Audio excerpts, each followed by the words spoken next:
All right, everybody, good morning on this February 22nd. I haven't muted you yet so we can hear you. So good morning, everybody. How are we doing today? Good morning. Good. Morning. Good morning. What's up? What's up? What is up over here? It's it's February, second month. Hey, Mourad, it's gotta be a good luck day for you. Okay, always. Think about if it was 2022 a year from today, then it would be 2/22/2022. But even today is 2/22. So there you go. It's a lucky day today. Whenever there's three numbers in a row, it's a lucky day. Okay, so there you go. All right. So hold on a second here. Then I'll introduce you. Give me 1 second. I had to mutify everybody. So, ladies and gentlemen, from the Sahara branch, and a gentleman who's been in my coaching pretty much since the beginning of time. My time here. Mourad Agrebi. All right, Mourad, welcome. Hit *6 on your phone, my man, so we can hear you, please. Thank you, sir. Good morning. There he is. And the man who knows, how many languages do you know? How many languages can you Only speak 7. well? Only 7. You know, they say something about people that know that many languages, like you have a whole different, your brain works totally different, because once you know at least 4, you know, you can continue to be extremely intelligent. I don't know if you knew that, but it's a fact. You're absolutely right. And it's funny because growing up in a multicultural household, languages were beat up into us by our mom. My mom is German, and so pretty much she beat us into the languages. And from there, everything develops. You pick up very easy. The brain gets rewired, and it's not being a genius. It's just being grateful, for my mom what she taught us. That's awesome. I love it. Yeah, I know that trying to learn. I mean, I know a little French, enough to be dangerous. I know a little Spanish, and I know just trying to learn, just the male, female, all that kind of stuff with languages is confusing. Never mind learning the words themselves. So to you, learning scripts was probably relatively easy. Would you agree? Yeah, I remember back, 2015, 16, with Paul Campanaro when I was the Pebble office. Yes. We had the satellite office there in Pebble, and I did the success series for 2 months in a row, just so I can internalize these scripts. Yep. That's awesome. I was going there every week, every day, just doing role play and taking his class and role playing the scripts. Yep. Paul Campanaro. I haven't heard that name in a while, though I see all his stuff on YouTube, and he's got a really good following going with all this role playing. That's a really good skill to learn, isn't it? How to communicate with people effectively over the phone or face to face. Because, the drawback, well, I shouldn't say the drawback.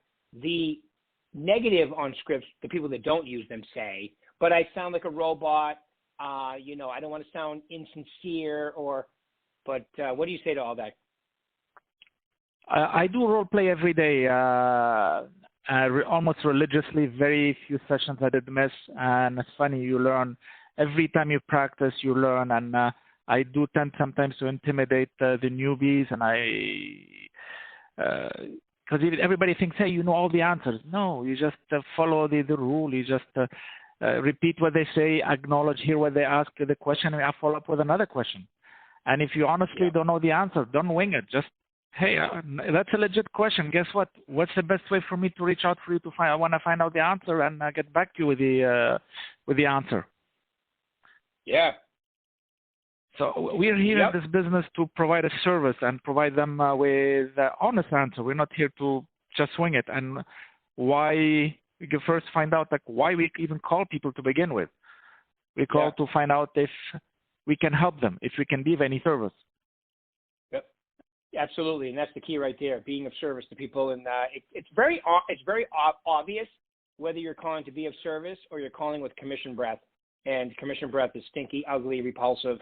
And anybody who's been prospecting knows what that means, because when you call them and you're about you, very transparent. When you call them and you're about them, very transparent. So it's very obvious which one. And I remember, because I started in the business at 19. I've been doing this for 36 years now. Unless you talk to Amanda, she thinks I'm like 70. So I've been doing it for like 56 years, but that's not true. I'm only 56. All right. So I've been doing this for 36 years. And let me tell you, actually, I could even say 37, but I'll keep it at 36. What I learned, because when I started in the business, I didn't know scripts. I did most of it. I was excited. I was young. And I found the biggest aha for me ever in real estate was when I ask questions and let them talk, they actually warm up to you better than when you're trying to convince them of anything. Would you agree? Absolutely right. And I find out that during doing open houses, that's how I started. Because obviously you call in the beginning, you don't get immediate results. And to avoid being discouraged, you rely on activities. We did door knocking. We did I'm on the common team with Chris. I did a lot of physical preview with Chris. You know, we go in and we just do drive-bys. We don't even have appointments. We just show up, knock on their door. And it's funny how people warm up. And then he saves their information, follow up with them. Sure enough, he got a listing a couple of weeks down the road. And cool. During the other activities we did, I started doing open houses. I started the old way, just putting up signs and waiting for people to come in. And obviously, I did not have big traffic. And to increase the traffic, so we start calling and door knocking. So we start doing the activities around the open house to drive more traffic. And it worked. In the beginning, also in the open house, I had a registry. Everybody had to register and sign, put the information. And I find out more than half the people, they give you the wrong information. They give the wrong name. They'll introduce themselves as one name, and then their spouse or their friend calls them a different name, and they realize something is not right here. And talking to my coach, talking to Chris, and working with Chris, you learn that you have to present value to people before anything else. They have to trust you. And sure enough, I changed my technique. So I'm no longer asking to register. I no longer ask them for I introduce myself and I wait. If they want to introduce themselves, give me their name, that's fine. And 2 minutes conversation, they tend to grab my clipboard and they volunteer to write down their full name and phone number or email the way they want to be reached. And actually they find out that's a better way to even do follow-ups for them because they give you permission. They wrote down their information for you. Since you provide them with a value during the 2-minute presentation. And it doesn't take long. It's not a half-hour talk. It's kind of speed up elevator speech. Love it. Good stuff. Yeah, and, I remember before COVID, you were doing massive amounts of open houses. I mean, you've always been a prospector right from the beginning, but massive amounts of open houses. Have you been out there doing them again since, or mostly just phone? No. Right now I'm doing mostly phone. I might go back because I've been doing for the last few years mostly in the Red Rock Country Club community. I get to know not only the neighbors but also the security, the whole thing, how it works. And sure enough, people get to know you. And even if there is multiple open houses, it's funny how even the security, they direct all the first people, they direct them to you. Only because you establish already the relationship with them. They know you, they trust you. You get them a coffee, you get them a Red Bull, you get them a case of water in the summer or things like that. And they appreciate that. Right. He's working them. Good. Okay, so right now your primary source of doing business is over the phone. Tell us about your lead sources and maybe your prospecting schedule and all that good stuff. I do prospect every day. I start with the expired. It is my to-go resource. I do some follow-ups probably midday and all the expires, and I redial the expires that did not call in the morning and the afternoon. We have a lot of energy in the office. I email alone usually the first half of the day. Chris shows up around 12:01. Mike Owens, he's a big prospector too. Shows up late afternoon, and we do late afternoon prospecting. And even if I feel like I want to go home, no, you know what? He's calling. Might as well I pick up the phone and call, and I gotta do something. Yeah. Especially if you don't have. Yep. I was gonna say Chris is probably one of the most productive people from noon on that I know. Right? Absolutely. And there is no time better time to call morning, night, or afternoon. It's just a matter of calling, just reaching out for people. You're not going to reach them in half an hour now. Just call them back in half an hour, see if they answer the phone. Yeah. When people ask me what the best time is, they go, what time do you want to? Well, from 1 to 3. That is the perfect time to call. From 9 to 11. That is because the contact per dial ratio is very similar. Okay. You may talk to more people in the afternoon, but I find the people that answer their door in the morning, it's usually because they're not at the thing they don't like doing, which is called work. So they're usually in a better mood. It doesn't matter, like you just said, what time you talk to them, as long as you're talking to them, because when you find the person who's moving, the conversation's always different, right? Absolutely. I find out the weekend, Saturday, Sunday, I've been calling between 10, 11 a.m. till about 3, 4 the afternoon. Great answer per dial. A lot of people answer. Doesn't matter if it's a wrong number or if it's not a homeowner, if it's a tenant. But you know what? People answer the phone, and people answer the email and text. Because when from my lead source, I do have there is a way to find out if it's a cell phone. Obviously, it says the thing, or I check it out on my reverse number call in the phone, or if I have an email. I do have several windows open on my desk. I work with 4 screens, obviously, and I email them. I have already emails ready to go. I'll have to just add an email, and then I just simple one question: are you still interested in selling your property located on this place? Not everybody answers, but a lot of them answer that no, it's rented out, or no, not now, fill up with me in 6 months. And sure enough, we put them in a pipeline and follow up with them in 6 months, or obviously right. before, like 4 months or so. Nice. So you get right the key thing is to stay on the momentum. I did yes. lost the momentum a few times. Also, it has big time to do with my mindset. And we're human, and obviously our mind sometimes goes south. And the best thing, my biggest advice for this is to have somebody to reach out for and tell them, let them know that your mindset is messing up your prospecting, or something is not right. I have great mentors and coaches. I have 2 of them, and they help me out and always redirect me. Thank you, Rick, for always putting me back in my spot. No problem. Well, I would say that, but you see, in order for you to stay somebody like yourself, even though you're a very positive guy, we have times where everybody needs to be straightened back out, or you need a positive conversation with somebody, but you also have a routine that not many people have. I would put you in the same category as myself, an audiobook junkie. You probably have more books in your. How many books do you have in your Audible account right now? Well, besides the real books, I have a big library at home, like actual books. Yeah. My Audible on Amazon has 764 titles right now. That's a lot. You know what? Which, that's an investment, because those aren't free, and you have everyone in there forever, which is great. Well, there is a trick to it. I buy them on sale. There is probably anywhere but 150 to 200 books I haven't read, from biographies or some other kind of books. I buy them on sale. Basically, I buy them with credits. You go on Amazon, you buy Audible, you buy a credit instead of buying a full price. As being a member, and then also every month or every other month they have 2 for 1 credit. Basically, you get 2 titles for 1 credit.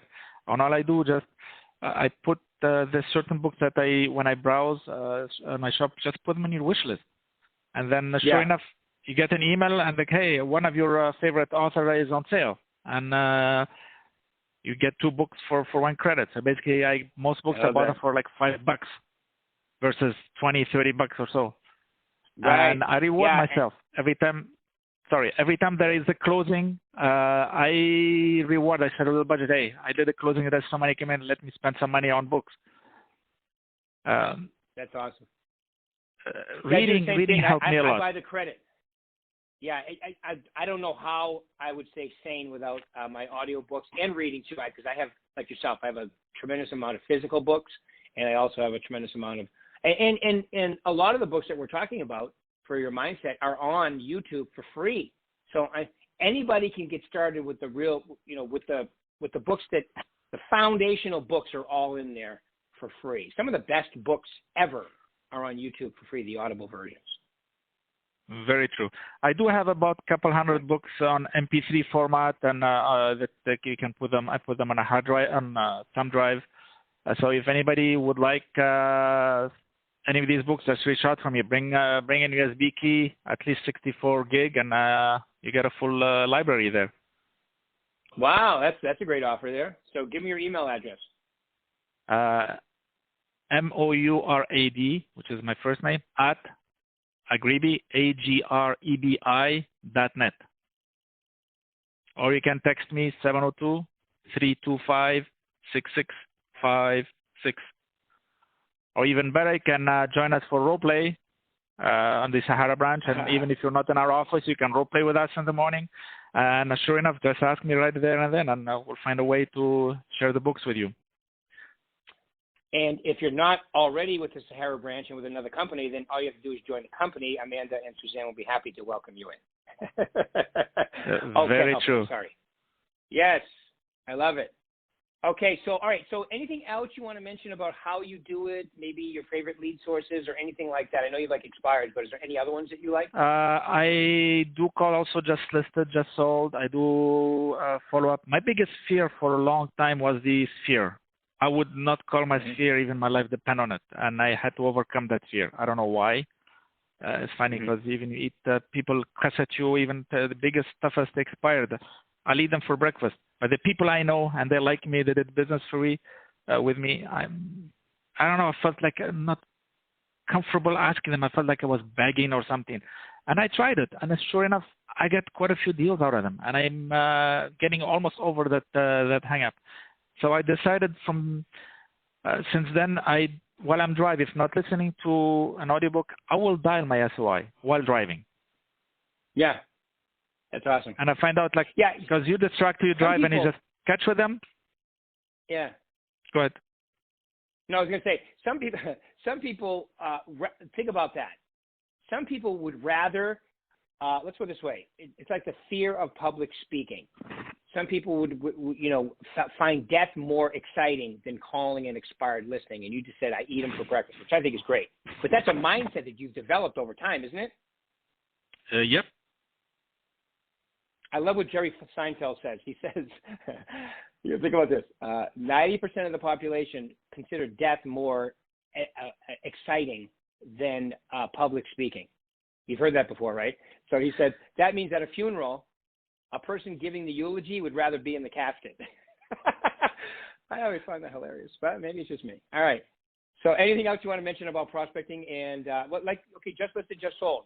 What kind of results and what kind of, like when you call them, is that a lot easier than expires, or is it you get the same amount of rejection?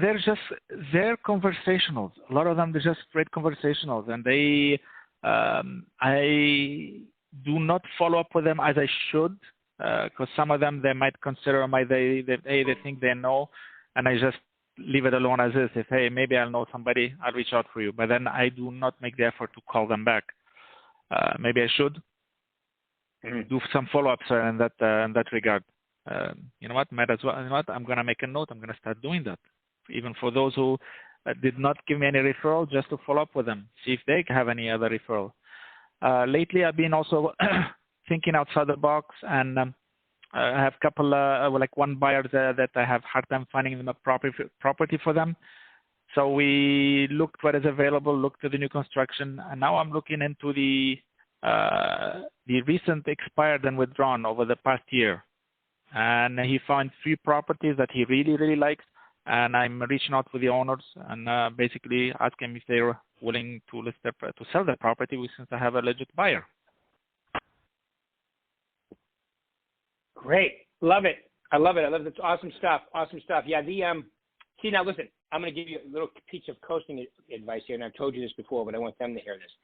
Normally, I shouldn't say normally, but a lot of times, a person like yourself who's willing to bang out the contacts, call the tough ones, it always seems like they have the issue is calling their sphere, and being rock solid with their lead follow-up.